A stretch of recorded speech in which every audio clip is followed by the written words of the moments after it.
We'd like to begin by acknowledging the traditional owners of the land on which this project is created, the Wurundjeri people of the Kulin Nation. We would also like to pay our respects to elders past, present, and emerging. Settle down and gather round for another tale. In the world of Nua, where time has carved and cultivated a magical utopia of wonder, a small group of adventurers unlock the deep mysteries of the land, its people, and themselves. Welcome to the Down Under Dungeon podcast.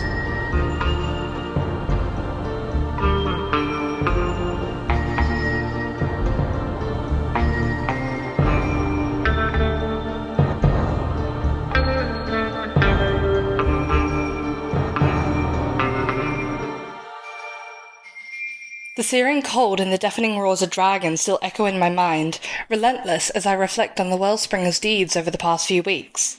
The memory of the dragon's icy maw looms large, a threat I never wish to face again. I try to focus instead on what lies beyond these tunnels. We lost some of our crew as we descended into the werewyrm's lair. It's a bitter truth of journeys like this. Companions will fall. All we can do is honour their memory and carry their stories forward. Those rogues, once cast aside like me, were nobodies. Forgotten souls left to perish on the streets of Feldspar. Without Bastet and Holly, they would have vanished without so much as a whisper of remembrance. And yet, here I am, part of a legacy now. A tale that others, like us, will tell long after this is over. It feels strange, heavy even, to carry that weight.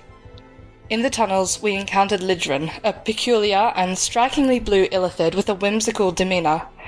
Her colony was afflicted by a mysterious disease that sapped their psychic power. Denis, in a spark of optimism, invited her to join our crew. Somehow he managed to present himself as some kind of soup god, promising to help her find a cure. It was an unexpected moment of levity amid the unrelenting prophecies and shadowed conspiracies that seemed to trail us like vultures. Later, Feng discovered a suit of armour, a masterpiece of gold and floral patterns. For a moment, envy flickered within me, but when I saw him don it, I couldn't deny how perfectly it suited him. He looked every bit the warrior, no more than that. As Lydran remarked, he looked like a god. My thoughts also linger on Lydran. When I summoned my shadow, hoping for answers, all I received was her fearful reverence. Her words lingered in the air, heavy with implication. I am in your shadow, Lord Belial. Whatever shadow magic, this must bode ill, but with it I have achieved much good. An interesting and vexing conundrum. Now I am left with even more questions than before, each more unsettling than the last. The deeper we go, the more tangled the threads become. Because Jimmy Carter just died, yeah? Yeah. And rest in peace. But then also Trisha Paytas just had her baby. So they were saying, like, welcome back, Jimmy Carter. As Trisha Paytas' new baby. Welcome back Lizzie too. Welcome back, Jimmy Carter. Right. And then I went on the website, like, on this day, and I typed in my birthday to see who died on my birthday, like, who my reincarnation was. And it was no one. But it did say Generation Z underwards, and I was like, so you think I'm here? Let's talk about Generation Z for a minute. And not talk about that. But you're as part of us. But Generation Meta? No, Sigma, isn't it? No, it's Meta. As of January 1st, 2025, it's Meta. No, that's just the Zuck getting hold of you. Wait, No. Beta or meta? Oh, no, maybe it's Beta. It'd be Beta. It's Sigma. They can't do No. beta, can they? No, it's because it goes. No, it's Beta, yeah, sorry. Yeah, because it goes Z, Alpha, Beta, and they're saying that Generation Beta is defined by the fact that they will be influenced by AI in their entire developmental Which is period, disgusting. basically. Yeah, It's gross. insane. Generation Ligma. Okay. Jesus Christ. All right, everyone. Welcome back to the table. Simmer We're down starting now. with Generation Ligma. I hate us. Last week we left off with you guys deep in the bowels of the werewyrm's tunnel, and that is where we find you today. So deep beneath the earth, amongst the weave of Nua, we find the crew of the Halyghast, meandering its way carefully through the vast tunnels of the terrible werewyrm of Shadowfell. While presumably devoid of life and intrigue, the binding of the weave this far down in the bedrock has knitted together various curious oddities. One of which, the ambitious Illithidification, has been added to the crew numbers to replace those lost in the encounter with the white dragons. 2 weeks have passed since you have entered the dark labyrinth, and the crew is beginning to grumble on the need for some daylight and fresh air. Lidrin has become just another curio on board, although her nimble mandible tentacles still seem to unnerve the skittish. Where do we find the Wellspringers as the Halyghast maintains its steady course through the tunnel? Say nimble mandible. Wait, what was I am vindicated. Exactly. So challenge for all the listeners, say that 5 times. No, this is bad because you have to leave my stumble in the original edit now for the joke to make sense. Nothing worse than like being about to make fun of your friend for like saying something dumb and then you do it as well. I think in the last 2 weeks since the encounter with the White Dragon, Louis would have come up to Denis and gotten some of the repair checks done on the ship, fixing up the sails, fixing up the broken floorboards, making sure that we're actually flying and navigable as a vessel. Yeah, can we recruit Finkel to doing that as well? I feel like he'd know a couple of mending cantrips or whatnot. Yeah, sure. You see, Finkel is completely overworked by Hilly, just making so many alterations to the engine. This gnome is a true artificer, Denis, and you would have seen these at the Cape Ridden Polytechnic. Like, these really devout to the art of artifice, and he is being worked hard at. He relishes in it, but he also just doesn't care about the physical toll it's taken on his body. And with the lack of vitamin D, things are not helping him at all. Can we make some repair checks on Finkel? Please, I cast mending on you. Stuff like you call out for Pud, and then Finkel turns around like they're starting to look a little bit too similar for your liking. Pud is slowly getting hotter than Finkel. But you see Finkel's like, yeah, sure, I've got 5 minutes for lunch. I can definitely come and help and give you all that stuff. Yeah, we're gonna go now. Look at me, go sit down, eat some food, take a break, take your 5. You're gonna take my 5. Your 5. Just weeping, running up. Make some sleight of hand checks. This is mending cantrips, so it's not like you have to roll for anything, but just to see how well you do. Here we go. Denis rolled a 21. Nice. Louis rolled a 4. Louis, you're old. You're not gonna be scrambling down the side of ships and repairing hulls and stuff. And you have overtaken the role that many mums do, and that is of the overseer. I was gonna say, I like pretend that I'm doing things, but I'm really just like, oh yeah, no, put that there, and yep, put that there, and do that. You're doing great, sweetie. Or the mum thing where it's like, oh, I would really do it like that. Too funny. Feng. Oh, yes. There has been some developments on board the Halyghast. Cecilia is showing serious nesting habits.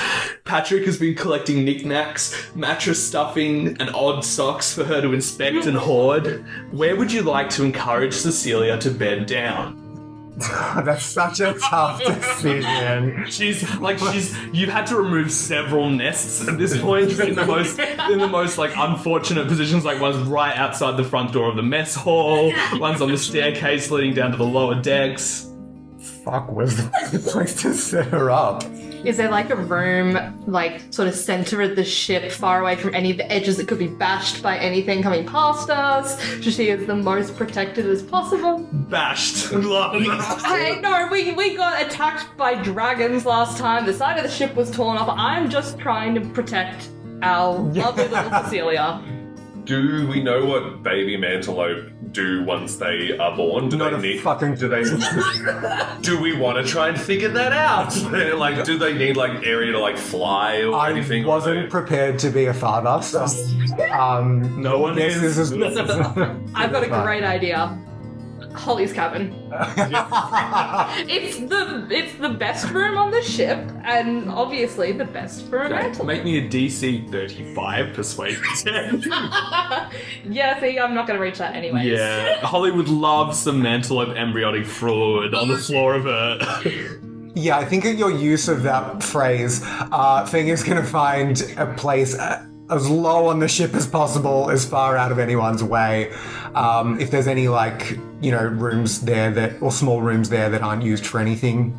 This far into the voyage, you see that there's actually some space in the back of the ship, in the cargo hold next to the engine, and that place is kept a little bit warm by the arcane engine down there. Perfect. And immediately you see Cecilia starts nesting down there, and over the next few days, you notice that Patrick has become fiercely territorial of that area of the ship, and he just keeps, chasing Grick off when he tries to... and biting him and, nipping at his heels. Can I spend some time using Speak with Animals to calm Patrick down, as well as make sure that I can persuade Patrick that Grick is one of the only people that is allowed to get near Cecilia as she's getting to this point, because I'm going to need Grick's help to probably get through this. Yeah, it's such unfortunate timing because Patrick is basically healed and now he's just pissed. So hormonal and just...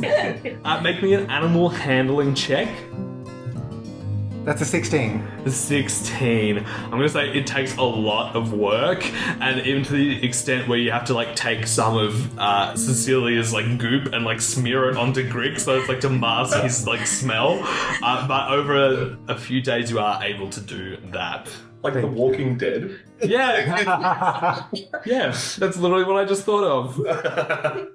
Lysandra, you've been spending some time with Charity on board? Yeah, definitely. How much attention do you pay to Charity? Because she chatters a lot about anything.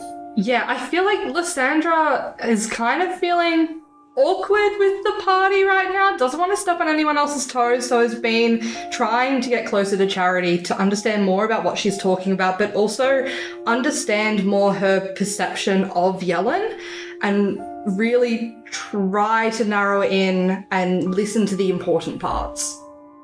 Make me a Constitution saving throw. Really? That's a 6. You spend most of your downtime up in the riggings with Charity, and you just lie back and listen to her muse. You notice that she's not looking well because being in this tunnel and the dark and no access to the stars to keep her company, she's almost started to stress preen a little bit. And you try as you might to comfort her, but she does go on a lot, and she just... One afternoon you're there listening and all you hear is, well, with the lower wind resistance and less frigid temperatures, the Halyghast is, I would calculate maybe 13,000 miles in the first 2 weeks. That's fine, but that's just an estimate. Without the stars or any markers, the calculations are purely just on output readings from the European crystal. But do you think Q impacts that at all? Do you think he takes part of the... Lysandra and Charity. Lysandra gets a nosebleed. I was going to say you would fall asleep with the Constitution saving throw. That's funny, huh? She then falls asleep. Yeah. Lysandra died. Lysandra just has an aneurysm. Charity. Brain bleed. Someone needs to find a sedative for both Charity and Finkel. Holly's working them hard. Lidrin, although incredibly intelligent and whose telepathy gives them an uncanny way of reading and conversing with people, she's adopted a real childlike whimsy on board, because you've got to understand, from a culture where everyone is thinking what everyone else is thinking simultaneously at the same time, things like social etiquette, secrets, boundaries, things that she's definitely picking up on now, realizing that not everyone can read her thoughts, and not everyone likes their thoughts being read. Can Denis approach Lidrin mostly to inquire about diet and what we can do to sort of offset maybe some of the natural inclinations of the Mind Flayer? You see, what do you specifically say to this illithid? Because I'm gonna cancel your ass. Yeah. Denis walks up to Lidrin and says, bonjour, madame. You remember me? It is Denis Gobert. I gave you your soups last time. We've interacted a few, you know? Yes. Denny, we are bonded. Yes, of course we are bonded. Of course, you brought me with you. You helped me my quest to help save my people. Yours is mine now, on purpose. Oh, beautiful. In an effort to make your journey as comfortable as possible, I had a few quick questions about your diet, let's say. Interesting. Proceed. I noticed that you ate the soup that I gave you, and there was no brain in that soup. Was that fulfilling to you? Are you sustained upon that? Oh, yes, well, I understand your confusion. Our colony has long abandoned our brain-eating ways since we lost our own mind flayer. We have been basically subsisting on a vegan diet for 200 years, and it hasn't shown any negative outputs at all. You know, just in our general demeanor and things like that. I also think if you don't eat brains, you don't seek brains, and then you kill less people, you know. That makes a lot of sense, actually. I'm very excited by this idea of brain veganism. Could perhaps... Just veganism is fine. Okay, sure, whatever. Would you... Jeez, don't make it your whole personality. Jeez, man, okay, I didn't ask for your fucking life story. Could we find something that acts as like a brain tofu for you? Some not literal brains, but something that tastes similar, so that you feel fulfilled. Denny, I am literally on the high of a life right now. You could ask me to jump off the ship and I'd do it. Okay. No. Read my mind. I do not want you to do that.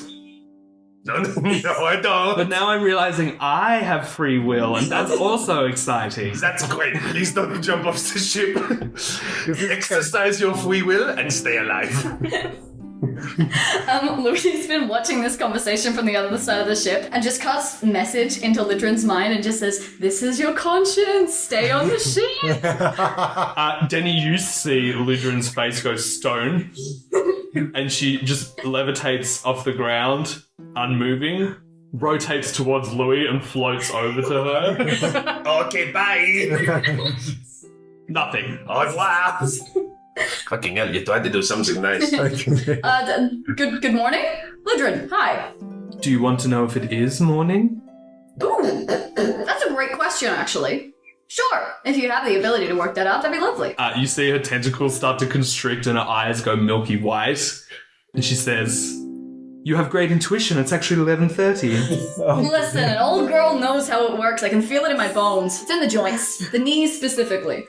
Is this how you have allowed to project your own consciousness like this, Louis? In a way. I mean, apologies for projecting myself into your head. That was out of bounds. That literally no problem at all. Okay. It's the most normal thing that's happened Literally. the entire time. Yeah, that's why I left that guy that needs a throat lozenge. She kind of like... The throat lozenge, sorry, that just got me. She kind of like flicks her fingers a little bit and just casts the message cantrip again and says, "Is it more comfortable if I speak in your head?" You see, Lidrin walks over to you and says, "May I?" Sure. And reaches a hand out and presses the palm of her thumbprint onto your temple and says, interesting. It appears your soul has encased itself in this marvelous cocoon of yours, maintaining some kind of connection to the material plane. It must be some, lich? Lich wizards? Oh my gosh. No? Powerful lich? If I've accidentally committed a ritual of lichdom, sure, but none of this is intentional. It just kind of happened. I feel like you'd have to try become a lich. What are you, slip on a banana peel and fall into an endless bottle of souls? I tell you what, these Nepo liches. That's the title of this episode, Nepo liches. Nepomancy. Nepomancy. Curious indeed, although I must admit everything is a discovery for me. Those small metal objects you use to transfer liquid to your mouth? Cups? Smaller, more oblong, metallic. Spoons? Spoons. Yeah, they're incredibly useful. And they also come in different sizes for different beverages and liquids and foods. There's really tiny ones, there's really big ones. I'm bored now. There, no problems, that's all good. I mean, if you're looking for other kind of curiosities and things to sort of read into and work out, maybe you should go talk to Lysandra. She's already floated on. Okay, farewell. Lysandra, you are awoken from your slumber with Lidrin just like hovering there in space about 3 feet out from the riggings. She's not like creepily looking at you, but she's not also uncreepily looking at you. It's very like studious. It's a hard line to walk, admittedly. Raises it. I'll admit. Dealer's choice. Lysandra groggily sort of wakes up, sees a mind player, Illithid, in front of her, and goes to take a swing. You see, as you swing out with your hands, Lidrin phases about 2 feet backwards and then immediately phases 2 feet forwards towards you and says, "Apologies again, Lysandra. I see you are prone to emotional anguish." No! Okay, also detecting more anguish now. Look me up! You're there! What do you want? This was not the purpose of this engagement. I was sent here by my own consciousness. Because I believe I may have caused you some distress at the revelation I had towards your dark apparition, friend. You mean this? And Lysandra summons her echo. You see Lidrin instinctively goes again to take a knee, but given your reaction last time, steels herself and says, "Yes, I believed the visage was of someone else." Can you tell me more about that someone else? Belial? What do you know about the Land of Shadow? I know that I need to go there to go and save someone. I know that it is a place for evil, but that is about it. Shadowfell, or the Umbra Isles as we know them today, was created by the race known as Moon Elves. The Moon Elves were originally Fae that got lost in their interplanar travel to Nuar, instead being transported to the underside, to the Land of Shadow. There, they persevered under the light of the moons, cultivating the land and nurturing the unique flora and fauna that grew in the permanent dark. Over the centuries, the elves changed their appearance to their inky purple hue with bright yellow eyes to better match their surrounds. Everything changed when Mount Sylvanus, a site to a portal to the Feywild, erupted in a fury, decimating the realm and reducing it to a barren husk. Millions of elves perished, the few pockets remaining in secluded cloisters throughout the land. Their woe, fury, and inner darkness became a beacon to those who seek it. Many cursed souls now had a place to go after death, and to Shadowfell they flocked, vampires, ghouls, demons, undead, and worse, harassing the few remaining elves, but also interplanar rejects, refugees, illithids, gith. Belial was one who rose from this fire. He persuaded the Moon Elves, rallying the disparate groups to repel the darkness and retake their homeland. In repayment, they made Belial their Lord of Shadow, and he has ruled ever since, from the renamed Mount Admonition in the shadows of Caldera City. The land now is known as the Umbra Isles. Oh my god. Was that what you were looking for? Does that add context? Holy crap. Lysandra's eyes are just wide. Yes, that adds a lot of context. I have one more question for you, though. Do you know someone called Derma? Who? Okay, clearly not. Look, I mistook. You conquer shadows, yes? You command them to your will, same as the Lord. Well, yeah, I think. I honestly don't quite know how I do it, I just kind of do. Interesting. Well, that was my reason for the groveling. I hope that is a satisfactory answer, and I am happy to leave with your... Actually, one last thing before you float off. What about my shadow reminded you of Belial? Is there a particular feature? To be honest, no. There are many shadow sorcerers in the Umbra Isles. The Moon Elves themselves are known as shadow sorcerers, but you've got to understand we were driven from the Umbra Isles from those, so seeing a visage of Belial or of even shadow magic itself just startled me a bit. A lot of generational trauma. So, shadow magic, is there more I could do with this? Controlling shadows, is that something that's common in the Umbra Isles? I'm literally floating above the ground 30 feet from you. Is that not impressive enough? No, it's very impressive, and that's why I want to do it. Can you teach me, please? Because I don't have my dad here to teach me. Please. father issues. And you see she just floats away. Begins telepathically singing, and the cat's in the crib, silver spoon, little boy put it the man in the moon. Make a great It turns out that song was just this campaign. Yeah, the campaign is actually Cat Stevens. And we get sued for copying. The BBEG is Cat Stevens.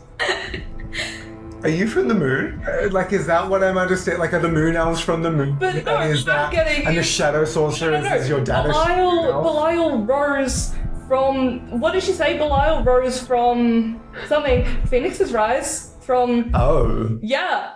Oh, fuck. I kind of got the idea that was just a turn of phrase. It could have just been a turn of phrase, but also, I'm just saying, if you have to go there to find a phoenix, who knows? But also, is Lysandra from the moon? What the fuck? Encounter check, please. What do we need to roll? D10. I'm gonna do it. Yeah. Okay. 10. I need the crew of the Halyghast to make a wisdom saving throw, please. Fuck. So you can lead. Whoever lets me know. Nope. Frost as far me. Let me know who gets the highest. Okay. Jokey. Denis got a nat 20, so a 21. Ooh. Denny, you are on one of those painters, scaffolding on ropes. Yes. Down the side of the ship, just adding tar and lacquer. Putting on oyster shit. Oh no, but you've practical joke stuck put to the side of the ship, and just deftly ignoring his pleas for help. And then you look down into the tar bucket next to you, and you see the surface starts to ripple. You begin to hear the tunnel around you vibrate, almost melodically at first, as if the very stones themselves were jostling to make space and move, and then louder, much, much louder. What do you do? Denis is going to scream to Pud, stop fucking around, get back up on top of the deck, and is going to get himself back onto the ship and go find Holly. Great, you see Pud just completely still there, just still stuck to the side of the ship. Pud, stop fucking around, let's go! As Denis raises the alarm, you start to hear the sound of a forest being felled in an instant, or a mountain being reduced to sand. The tunnel is gripped by the nearby passing of what can only be the Wyrm. Oh my god! Crew members jostle and bump into each other, either racing to their positions or fleeing below deck. Chaos has ensued as the Wyrm passes next to you, miles and miles beneath the earth, threatening to entomb you forever. And then, just as quick as it had come, the sound ebbs and dissipates. The stone settles. The beady-eyed rogues begin popping heads out from below deck. The crew and even Holly are rattled in this moment. How will the Wellspringers deal with this shake to morale? Denis is going to pipe up and, with his -2 charisma, is going to say to the group... I'm giving you a bardic. Give me a chance to fail first, but he's going to pipe up and say to the crew, everybody, it seems that the danger has passed, and in celebration of our lives being spared, I'm going to cook us a very special dinner tonight. And is going to set about trying to cook a experimental elixir, which hopefully does something funny for the crew. Give me the persuasion check first, Denis. No one could doubt your cooking skills, but that's not what we're testing here. Absolutely. Here we go. Persuasion. Come on, mama. That's a 16 on the die. I'm going to roll that bardic. That's a 7. I'm going to re-roll that bardic and see if I get an 8. I don't. So 16 minus 2 plus 7, 21. 21. You see that there's a few shouts and hoots from the rogues as some of them already begin following you down to the mess hole. There are a few people that are like, wait, where's the quartermaster? But the rest of them don't really care anyway. Poor Pud. To be fair, I did not put him there. That was Emerson. Yeah, that's why I'm saying poor Pud.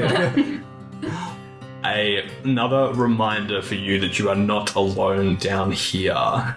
That is it for the encounter for today. Does anyone want anything quickly wrapped up? Oh, that was scary. Before we do, can I roll on my experimental elixir table and see what random effect I give the crew? Go for it. Here we go. Oh no. It's a 5. The drinker gains a flying speed of 10 feet for 10 minutes. So the whole crew's like flying. They're playing space tag. That's so cute. Does that mean that Lidrin can just now fly even faster? You see Lydrin is overjoyed with the fact that other people can now join her. But you have seen that Holly has, tapered off the entrance into the deck, so any rogues attempting to fly out onto the top deck, she's just casting Dispel Magics. Good. I actually like that. I thought, it'll be fun, they're flying around the messel, and then I thought, oh shit, what if they, fly off and then it wears off? And they're left behind. What, even just they fall out of the sky? Actually, great point, Daniel. Make me a luck check. No! What the fuck? It's okay, it'll be fine. 4? I literally was about to say 5 or under. You just said that Holly dispelled magic when they got close. I know, and I'm going to roll a perception check for Holly. Surely that's super she's high got, passive good perception. Surely that means we get to roll the luck check with advantage. She beat my 22 stealths with a passive perception. Are you all done? So we just don't want people to die. She rolled 19 on the dice. Oh, thanks, fuck. Holly saves us from our bullshittery. Once again. The next few days go without incident. I need another encounter. I'll roll the encounter check for today. That's a 1. We got from 10 to 1 here. The highs and the lows. We do amazing. High school football. It is the day after the werewolf encounter. As the Halyghast continues to navigate the tunnels of the Great Wyrm, every now and then the great maw of the beast penetrates a large layer of subterranean caves, cenotes, and aqueducts, permeated with flowstones, halicites, stalactites, and stalagmites, hundreds of feet tall. The eerie dripping of water seeping through stone keeps everyone on edge, and Holly must carefully navigate tight spaces and caved-in portions of the passage, relying heavily on the calls from Feng and Charity from the fore and top of the Halyghast. Feng, you are providing directions. Make me a wisdom check. Just a flat wisdom check? Yeah, just to see how well you're conveying your directions. Can I please give him a bardic? Yes. Thank you very much. No problems. I get to re-roll that bardic. Never mind, it was lower. This is not good. That was a 2 on the D20. A 2 on the bardic. And I have a +4 to wisdom, so it becomes an 8. Who is on the top deck? Lysandra is 100%. I think Denny'd probably be below deck for this. Go for it. I think Louis would be above. Passing by the cracked form of a massive stalagmite, Feng, you turn to your left to observe a large, watery red eye roll from the rock itself and fixate on you. In the blink of an eye, a gooey pseudopod lashes out and attempts to grab you from the ship. You see I'm going to roll to hit. Does a 23 hit? Am I surprised? Will I be able to shield? I'm going to say with that really low wisdom check, you are surprised. Yeah, that's totally fair then. Yes, a 23 hits. Are you on the top deck, except for Denny, who's doing the dishes underneath? You just hear normal shouts and calls from Feng, this squelchy noise, and then no more noise from Feng. You see you have been lashed off the side of the ship and held by this enormous roper, this large monstrosity that is taking the form of a stalagmite. Am I completely restrained? Yes, you will be. I need everyone on top deck to roll initiative. Oh. Sweetheart, these dice you bought me for Christmas, we gotta talk. It looks at them. Actually, it's all ones. Feng, what did you get? Feng got a 5. Lysandra got an 11. Louis got a dirty 20. Nice. Ooh. Up first in the initiative order, Louis, with your passive perception, I'm going to say that you were able to notice the swift exit of the first mate, Feng. Louis is going to immediately notice that Feng is gone and try to clock where he's been pulled off and vanished to. Would I have seen him go? Well, you know where Feng was standing. Okay, so he's gone. Immediately rushes over to where he was standing to look over to try to spot him and this creature. You see Feng, the pseudopod wrapped around his mouth and shoulders, is 25 feet away from the edge of the ship. So he's been pulled 25 feet off the ship. Okay, Louis is going to take her bird pipes off the chain on her neck, is going to blow almost like a short call to attention, just like a straight C sharp, and is going to cast suggestion on the creature that is holding Feng. Okay. Can I please have a wisdom saving throw? The DC is 15. That's a 19 on the dice. Fuck. Oh, yeah. Can I cast Silvery Bulbs? Yes, you can. Thank you. Roll again, please. There's a 14. It does not pass. Oh, nice. Nice. The wording of suggestion is, you suggest a course of activity limited to a sentence or two and magically influence a creature you can see within range that can hear you. The target must make a wisdom saving throw. On a failed save, it pursues the course of action you describe to the best of its ability.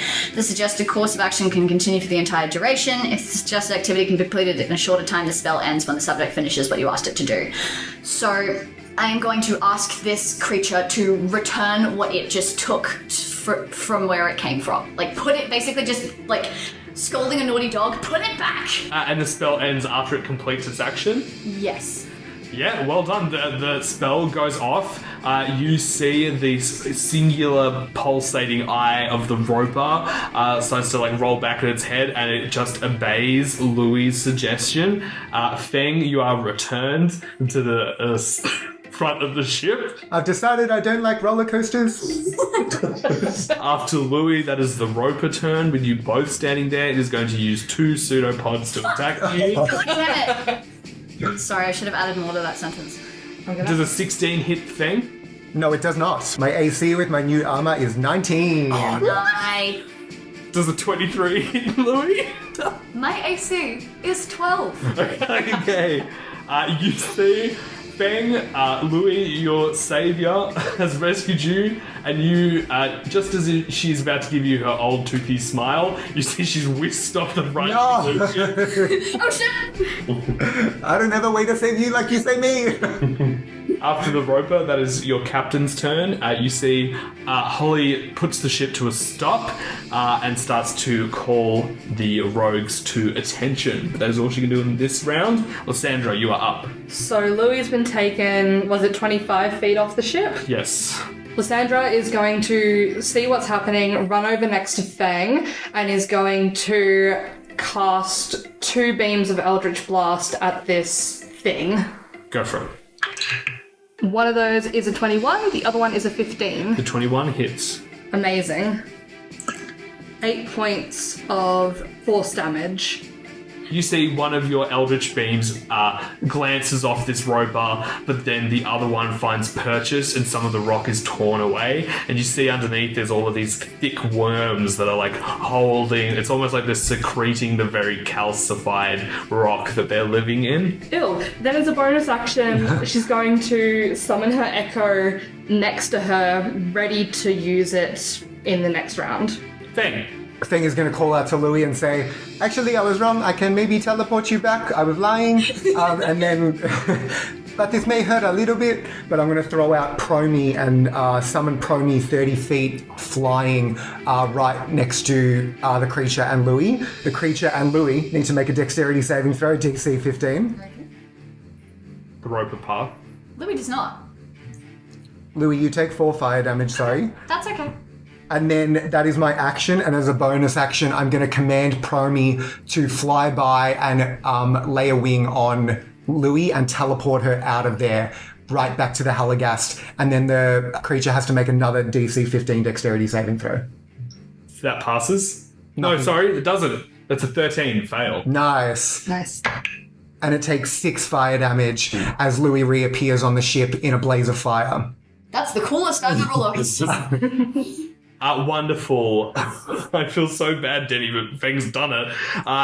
Feng, do you call for Holly to punch the engines of the ship, or do you want to keep fighting this beast? No, absolutely. Let's get out of here as quick as we can. We don't want to risk someone getting pulled away and it has a way to, I don't know, meld through the rock or something. As we're going out, can I try and fire a quick shot off? Just a little fuck you to it? Yeah, word of mouth passes through the ship. Denny, mad, like the severe FOMO. You just go to the back of the ship with your like little hand crossbow. So just shoot with disadvantage. You're just so far out of range. Give me a crossbow bolt with disadvantage. I meant with the cannon, but that's so much funnier. Say 6. You would have gone towards the cannon, but like the glare that Halyghast gives you. Denny, why don't you roll our next encounter check? Yes, sir. It's a 2. After the excitement of the roper, there's a few monotonous days on board, and then almost unexpectedly, the tunnel disappears into a vast underground lake. The water beneath is shallow and light blue, lit by bioluminescent kelp. Swimming between the enormous fronds of vegetation, you see schools of cave crustaceans and fish-like creatures. Charity swoops down and, like a swift in the sunset, skims across the water and says, "It's fresh!" After bringing a sample back to Holly, Holly turns to the rest of the crew and says, "I might just put anchor down here for a bit. What do we think?" Feng will nod and say, "Yeah, if you think this is a safe place to rest." Well, there's food and there's water we can eat and drink, so probably not a bad time to stock up. No worries, I might just go have a quick word to those animals over there and just make sure this isn't like the resting place of the werewolf. You see the rogues are already got their whale. They've already got these like massive whale harpoons. They're like handing them out to all the other rogues. Never mind, all my friends are going to die in a moment, so I can't talk to them, but I could have tried, but no worries. We'll Enjoy. save them when they do die. I have to say, Wellspringers, you've kept the crew very happy. What with just the gift of flight from Denny, mitigating the werewolf, and now you see that there is just a moment of respite on board. You see that Finkel has begun filling up barrels of water to replenish your stocks. You see the rogues are diving into the shallow water, like trying to spear these small fish and crustaceans. What are the Wellspringers doing in this downtime? I mean, Denny's gonna, we're on the beach at the lake house, it's a little bit later, we've all been out for a while, it's free time. Yeah, Denny's gonna rizz up Plimp, he's gonna see if he can get some sort of a midnight swim thing going on. You rock up to Plimp, you see she's got like a beach towel on this small little beach at the side of the cave, sunglasses on in the near darkness, more so because she doesn't want to be bothered. What do you say as you walk up to Plimp?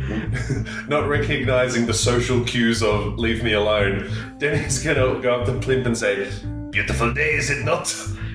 You see Plimp half opens one eye and lifts her sunglasses very slightly off the bridge of her nose and it looks at you. Well, it is.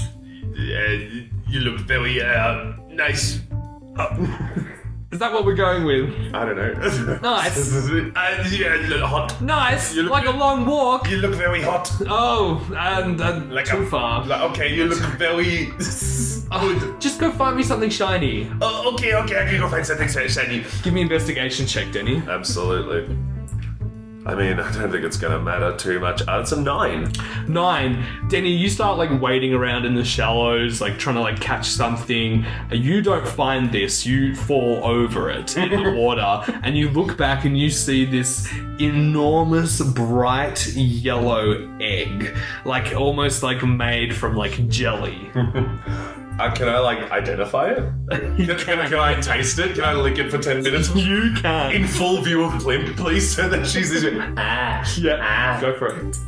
Excellent. Yeah, I do that. You cast identify, you taste, and as you look up in realization, you've tasted this salty, deep flavor before, but never with such a rich, creamy tone. And then you look up and you see, peppered throughout the lake, hundreds of these enormous, giant kraken eggs. Shit, I think we might have to go. Shit. You see Plim calls over, what is it, Denny?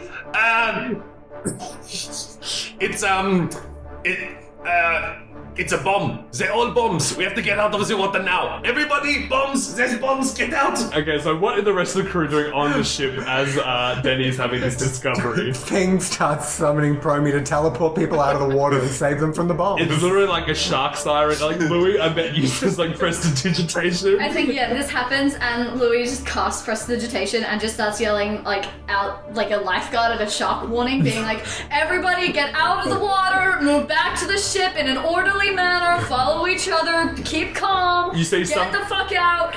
You see some of the rogues think you're playing a trick on them, but when they see like Denny like hoofing it through the water, Lysandra starts like ringing the bell on the ship like she did with the dragons. Sweet. Everyone gets back on board quickly. Did we take an egg? You did not specify. No, I don't think Denny would have. I think having encountered. Do that. That's so funny. I don't know if that's Georgia or Louis being like, put that down. It's both. It's Louis being like, you consider it for a second. Louis like, no, put it down, back. What if we want a little baby pet kraken? Baby mantelopes. Yeah, we can have all of them. Not yet. I was going to say that I don't think Denny would. I think Denny, having had experience with the Krakens before, is like, nope, fuck this. Yeah. Scooting out of the underground cave, you have replenished a month's supply of water and rations. Nice. I need another encounter check from the crew. I think that's my turn. It's an 8. The tunnel up ahead disturbs the remains of what can only be described as a temple. Rubble of meticulously carved and placed stone columns litter the right-hand side of the tunnel.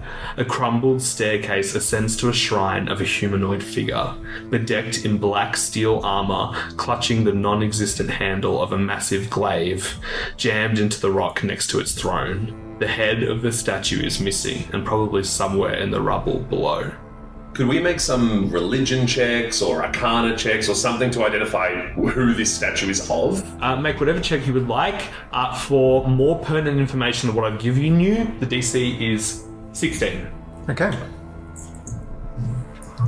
Feng got a 17 religion. Louis got a 22 history. Lysandra got a dirty 20 religion. Then he got a 13 arcana. Denny's still taking pot shots at the robot. Denny fucking out with the Kraken. Denny just wants to help, and the fact that he didn't help is not helping. I just want to kill things. Lysandra, you know who this is from your conversation with Lydrin, and Louis and Feng, you also can probably deduce who this is. The Shadow Lord Belial. Ooh. Dun, dun, dun. So does he have actual like armor on him? How big is this statue? I'd say maybe about 4 fangs tall. Okay. Feng looks towards Lydrin and says, is this a size-accurate model? Well, I haven't seen the Lord of Shadow personally, having lived in an underground commune for my entire existence. But who knows? Things are bound to change. Sorry, we're just sitting on the side of the table waving our arms in the air. Terrifying. Well, let's just hope it's not a size-accurate model. And Well, most deities like to overinflate, make things grander. I will say generally, but I've heard he's pretty nasty. Is there anything in this, with like a history check that, and tell me if this is insane, is there anything that could look similar to Lysandra in build or I'm about to ask genetics? Holly if we can stop the ship so Lysandra can go look. I don't think Holly's going to let you go look at an abandoned statue.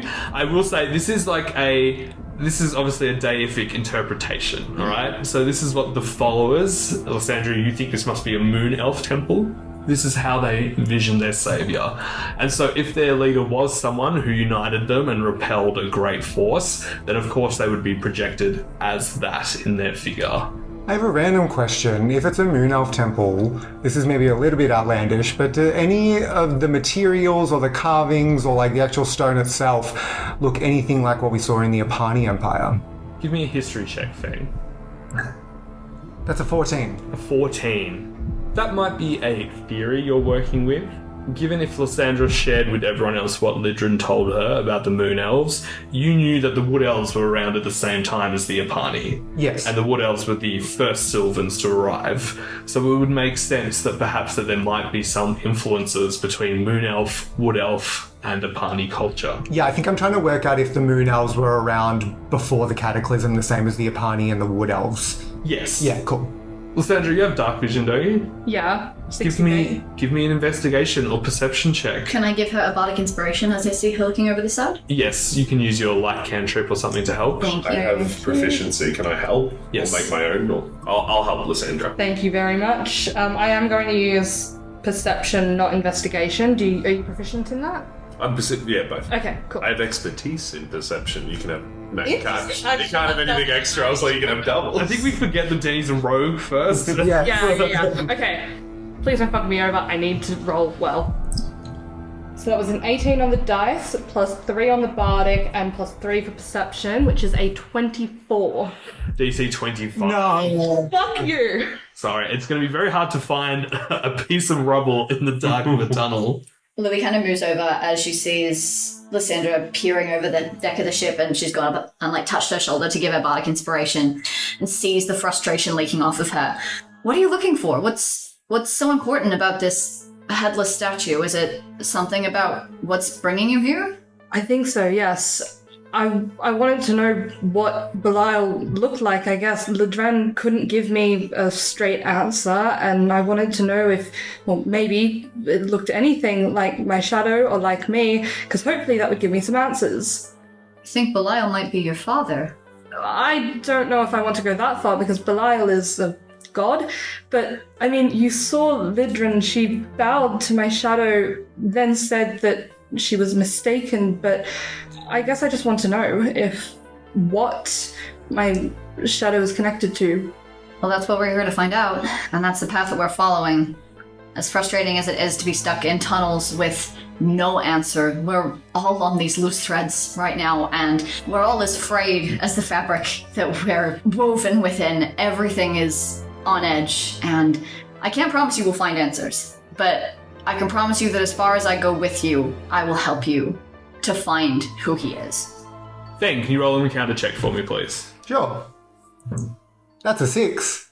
Holly has been carefully maneuvering the Halyghast through the tunnels for this entire time. You see bags have started to form under her eyes, but she really has gotten quite competent at ship sailing at this point. Out of sheer necessity, she has had to. But she's constantly getting feedback from Charity above, using her keen eyes and perception to alert her for obstacles. However, even the keenest minds falter, and one afternoon you hear a panicked screech, followed by what could only be described as the ripping of thick, sticky linens. Charity plops to the ground, covered in sticky white gossamer. Looking up into the rigging, you see descending enormous, articulating legs, bone white and tipped with vicious claws. Attached to the legs, an enormous thorax shrouded by a grey-white pattern, heaving in its abdomen. 2 piercing yellow eyes emerge from the gloom as the torso of an elf reveals itself to the crew. Very crossly, the Drider maneuvers her form down onto the deck with a thump and accosts the crew. Oh my, well, that wasn't very nice, wasn't it? I'd be a tad cross if I couldn't spray this stuff out willy-nilly, you know. Is this Drider played by Keira Knightley? Yes, it is! I love black doves.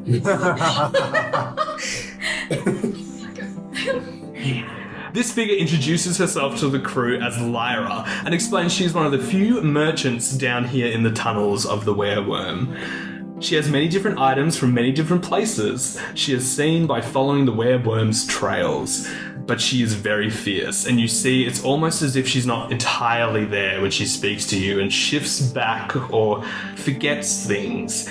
It's almost like there's 2 Lyras in there trying to get out. Feng will run forward as the first mate, trying to start ripping off and burning slide holes in the thread so that Charity can escape and say, "Hey, whoa, what you doing? Why are you attacking our crew?" You crashed into me! Did we? Yes, I did. Oh, okay. This great stick came out of the darkness and it just dislodged me from the roof. I'm so sorry. I didn't realize that we had hit you. In that case, it's a totally different circumstances. But I still don't think that you should be attacking people randomly. You know, we're just trying to pass through here. We're very sorry. Okay, well, didn't attack anyone. Maybe I came off a little bit strong. What can I get for you? What do you have to offer, may I ask? You see Lyra begins pulling on gossamer webs, and these huge sacks of odds and trinkets just rappel down from the ceiling and just burst open onto the desk, onto the deck. You see there's little skeleton bones, rubbish, detritus, but amongst all of the rubble there is actually some really nice stuff. What are you all looking for? She has some weapons and some magic scrolls that she's collected. What kind of weapons are there? She's got a frost brand scimitar. She's got a breastplate armor of cold resistance, and she's also got a staff of the woodlands. Nothing silver? A spear. Ooh, okay. Denis gonna walk up to Lyra and say, Bonjour, Spidery, madame, I see you have a spear for sale there. How much is that going to set me back? You see Feng, Lyra turns to you and says, I'm terribly sorry. Could you tell me what he's saying? I can't understand it with that thick accent. Feng, I guess, spends his time translating for her, but also finds time to work in. Maybe you will make more sales if you treat your customers a bit better. Right, well, living down here alone for 100 years will, do things to you. You've been down here for 100 years. You must have seen some crazy shit. give me an investigation check, Feng. Denny, she hands you over the silvered spear for 15 gold. Ooh, I can pay that, absolutely. And I'll give the 15 gold. That investigation check is a 17. Feng, you see, as you are just casually just observing Lyra, as she's rummaging around in one of her spiderweb sacks, you see a flash of crimson, orange, and red. Oh, hey, what was that thing that I just saw in there? It looked a bit like fire-themed, and, look at me, that's kind of my whole aesthetic. So, is that for sale? What is that special thing over there? You see Lyra puts her hand into the bag and extracts from it a long, elegant phoenix feather. Where did you get that? You see Lyra starts to, rub her temples, and you see she's starting to get, upset, and she says, I don't remember. It hurts to remember. I knew I found the feather, but no, you mustn't take the feather. I wasn't allowed to take it, and... I want to turn to Lidrin in this moment and ask Lidrin, can you please tell me what she's thinking about? You see Lidrin tries to telepathically put in what Lyra is thinking into your head, Feng. Lyra does not remember where she got the phoenix feather from, but you do see her flashes of memory of her in possession as a moon elf with the feather. She obviously took it before she was banished or cursed. You can feel in her mind, she doesn't like it. She doesn't like this feather and what it's done to her and the consequences from her taking it. But without it, what would her suffering be for? Holy shit, I have a few questions. Very quickly, just on from my theory before, do the moon elves look anything like the Apani sorcerer that we fought? No, but it appears to you now that Lyra is a moon elf. Yes, she has I got the that. same purple hueish skin that Lidrin described with these piercing yellow eyes. I think Feng will take a bit of a step towards Lyra, put a hand out and say, Lyra, I can see that thing is causing you a bit of pain. Do you want someone to take that away? Yes. No, don't take it. It would have all been for nothing. All for nothing down here all this time, all for nothing. Take it. No, don't take it. If you don't have the feather, what happens? I don't know. Feng goes to grab it. You take the phoenix feather, and as soon as you touch it, you see Lyra relinquishes her grip and starts shaking. And you see she straightens up a little bit. Is there anything else I can get anyone? Anyone? No? Nothing? What do you have in the way of scrolls? You see Holly takes some interest in what Lyra is selling and herself buys several magic scrolls from her. Assumingly not sneakily, though. I mean, she's not hiding it, but she's also not flaunting what she's buying. What's she buying then? Give me a stealth check, Denny. Sure. That's a 16. You notice 2 of the spells that she purchases. The Scroll of Magic Jar and the Scroll of Regenerate. Lysandra's been curiously looking at some of the scrolls, trying to make sense of if any of them are shadow magic or anything that she would potentially be able to use. The only really illusory, shadowy magic scrolls here is the Scroll of Illusory Script, the Scroll of Disguise Self, and the Scroll of Absorb Elements. How much is the Scroll of Disguise Self? 120 gold. I just think it would be good to have going into the Shadowfell, just in case. I think I have it as For you specifically? For me specifically, yeah. And I don't think we can cast it off. Yeah, you can't Yeah. disguise self. Because she hasn't got any way of disguising herself, and I don't know, I've got a bad feeling. Beyond a big hat. Not even a big hat. Perhaps a very big hat. Perhaps a baby mantelope. Creation bar, like a sombrero. it can talk if you wanted to. Talking. Yes, you see Lyra hands over the Scroll of Disguise Self for 120 gold points. Perfect, That's for thank you. And you see, having made a few sales and probably a day of business in the last century of isolation, the very well-adjusted Lyra says, Well, if there's nothing else, dearies, I shall return to the roof of the cave. I don't think Feng's taking his eyes off the phoenix feather, to be honest. and you see she scarpers Do you back. have the phoenix feather now? Like, Yeah. that's, like, it's not something that she's given you and then taken back? Or? I don't know if it was a good idea for me to take it, but we'll find out. Encounter check, please. I think it's my turn. 7? A few days go by without consequence. The excitement of the Kraken eggs and Lyra the dried up. Things have started to settle down on the ship. Monotony ensues. Holly comes out one morning and says that they need to do some more critical upgrades to the engine and have to power it down for a bit. While Finkel reboots some of the critical systems, the Quartermaster, Pud leads some rogues down on ropes to scout the area for any potential resources in the meanwhile. Who's going with them? Who's staying on the ship? Controversially, Denny's going to stay on the ship and watch what Finkel and Holly are doing to the engine to try and get a better idea of what's going on there from like an Arcanotech perspective. He's going to tearily say goodbye to Pud as well. Just, you've grown up so much, buddy. Feng will go with Pud and his little crew and keep an eye on Pud for Denny. Yeah, Lysandra's eagerly going down looking for anything at all. I'll also go down following the band of rogues.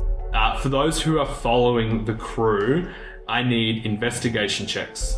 I obviously can't, but can Pud give someone advantage? Yes. Yay!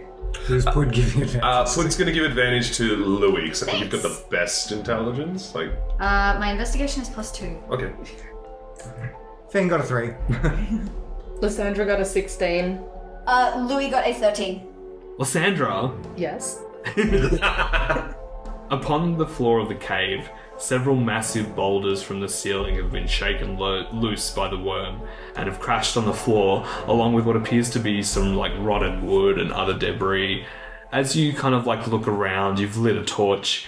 Around a cluster of boulders, jutting up from the rubble, you see the hilt of a bone-white sword. A familiar blade with the same deep purple leather wrappings and sharp edge. You look down to your own scabbard and see the same sword. Lysandra's going to straight off depart from the group and walk straight over and look down at her sword. Look at that one. Dad, I really hope this doesn't screw me up and pull it out. You see, as Lysandra, you reach out to grab the sword. The leather wrappings of the sword lash around your hand as the mimic attacks. I need, you are surprised, but I need everyone to roll initiative. You can roll for Pud, Denny. Oh, yay. You can cast touch spells through Quid, so you can still partake in it. That's actually a very good point. I hadn't considered. I was mostly sort of thinking on Pud got on that one. Oh. Feng got a 13. Lysandra got a 4. Louis got a 12. Pud did get a 3. Doesn't help him on my actions. Unfortunately, the mimic rolls highest on initiative and also has a surprise round. God. It's fine. The mimic is going to make 2 bite attacks on Bring you. it on. The hilt of the sword is just biting her hand. Nat 1 on 1. Nice. Does a 14 hit? No. You see this thing is like snapping at the greaves of your armor. Just like gumming it. That is its surprise round. It is now its turn. There's a nat 20 on one of them.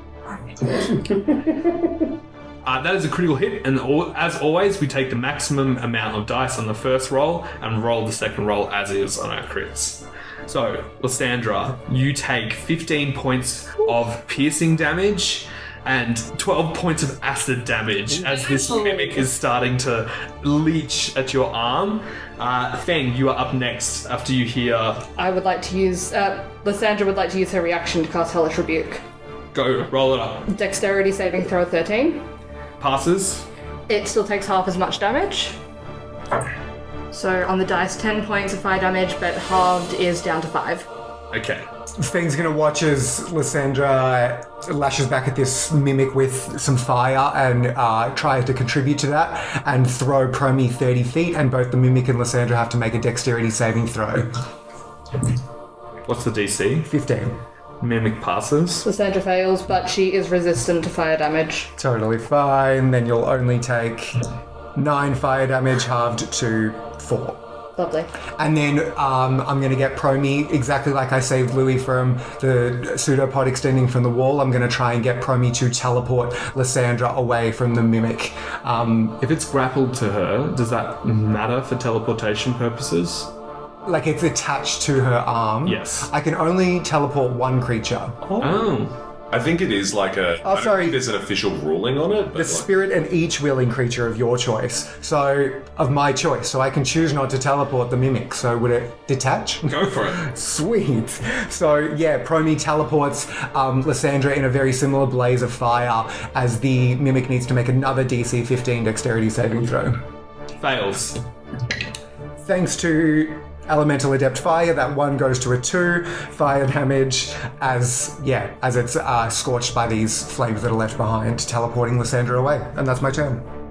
You see, Lysandra, you've been brought back from this mimic. You've seen it starts to like flop on the ground in its like amorphous form. You see like different mouths start to like sprout from different sides of it, and then with this like it reforms back into a complete replica of your bone sword. Why did it choose the form of your sword to take? I've got no clue at all. I wonder if that's just what swords look like here. Maybe? Who knows? You see from behind Feng and Lysandra, just so quietly, like a ghost descending, like Lidrin, just like in an elevator, just like falls behind you all and says, "That is impossible, Feng. A mimic can only take the form of something in which it has seen before." Oh. Lysandra just like pushes her sword away from Feng's view. Yep, absolutely nothing to see here, Feng. Totally normal. No, I mean like it saw the sword before you rocked up. Yeah. Okay. No, I know. Feng looks down to the patch of beans on his waist and he goes, I wonder if my magic beans are actually just portals to other places and I'm stealing people's things. Like I stole the alchemy from a different realm, or maybe I stole the sword from Shadowfell. There's some poor Midas fucking farmer who's missing a 29 apples. Yeah. Not my golden apples! Jack and the Beanstalk in an alternate dimension. Just walks down to his orchard. Son of them! Again! I'm really curious then. If it is stealing from other things, I wonder if the sword was stolen directly from Lysandra's dad by whatever the fuck the bean magic is. Or I stole it from Belial. Belial? Belial. You know, Belial. Both pronunciations are correct. Okay. Sorry, the TikTok was in my head. Yeah. Bear him off. Which is the inspiration, yes. Lysandra, you see Lydrin walks over and says, "May I?" May you what? And as you think she's going to press the thumb to your forehead, she goes to your waist and presses her thumb to the hilt of your sword. Can Lysandra try and snatch it out of the way? Give me a contested dexterity check with Lydrin. 18. She rolled a 19 on the dice. Fuck! You see, as Lysandra goes, "Oh, bad touch!" You see, Lydrin casts Identify on your sword and says, "Oh, these swords once belonged to a group known as the Arms of Belial, a long-extinct devout sect to the Lord of the Umbra Isles, who represented his personal guard and forces and assassins. These warriors were cast aside by Belial upon gaining dominion over Shadowfell, as they were deemed too cruel and radical for his rule." No, Lysandra already knew that, though. Didn't she? She knew that her dad worked originally for the Lord of Shadows, right? In any which ways, you didn't know anything about this organisation known as the Arms of Belial. Yeah. So it seems like these are essentially the swords of Belial's ex-King's Guard. Hood, in this moment, very upset that he didn't get a chance to fight, is gonna go up to Lysandra and cast a second level Cure Wounds on her. Just grumbling him. Lysandra's so on edge. She goes to, kick Put out of the way thinking it's a monster, then just stops. Thank you, Put. And that's where we will end our session. Oh, I feel like we're getting closer. I'm scared. I feel like we've had a huge lore dump in this episode, and my brain is tired. Yeah, that was a lot. I need to re-listen to that one about 100 times. I feel like we need a debrief. Yes. I will be transcripting this and writing out all the lore. As always, does anyone have a selfless plug for this week? I do. If you don't know, if I haven't mentioned it already, I'm a musician. I work as a piano player and singer most weekends, and I played a gig on New Year's Eve recently, and on that night, I met a very lovely musician. He goes by the name Saint Lane. You can find him on Spotify. He's got some really great songs. Bootleg Jordans is my personal favourite, but check him out, follow him, like, subscribe, all that stuff. Saint Lane, as in SAINTLANE. As always, don't forget to follow us on our socials at Down Under Dungeon Pod or from our Linktree. Send us or tag us in any of your fan art, and you can always reach us by email at downunderdungeonpod@gmail.com. Also, please give us a 5-star rating on both Apple Podcasts and Spotify if you're feeling kind. And as always, we will see you next week. See you there. Bye. Bye.